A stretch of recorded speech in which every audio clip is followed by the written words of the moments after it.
Hello everyone, my name is Freddy Gonzalez. Today we'll discuss about what a force is. You may have an idea of what it is, but today I'll show you the meaning of what a force is, but in the scientific sense. Now, look at these two images.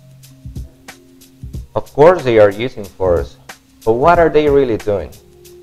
They are pushing or pulling something.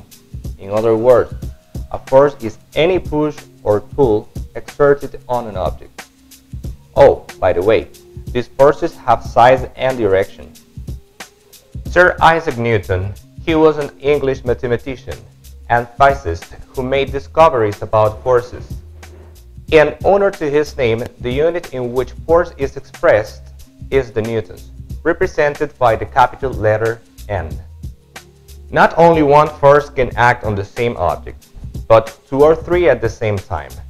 Of course, this affects the motion of the object and the net force exerted on it.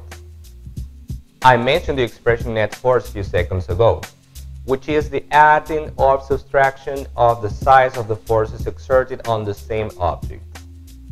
But when do we have to either add or subtract the forces? The forces that act on the same object. Look at this image.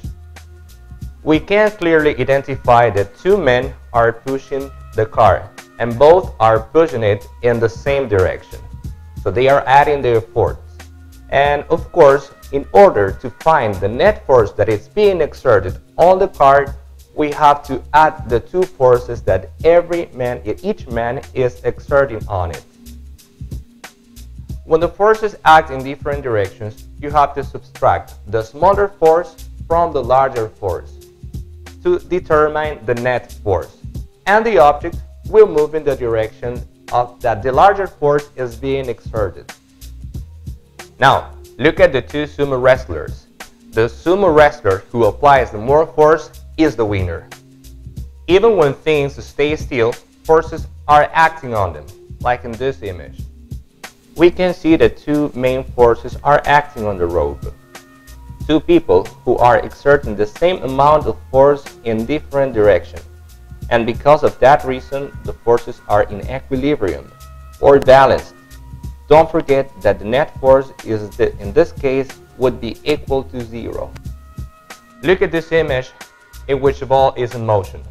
All objects that are in motion are due to the unbalanced forces. Well guys, I hope this video have helped you a little bit at least. Thank you very much.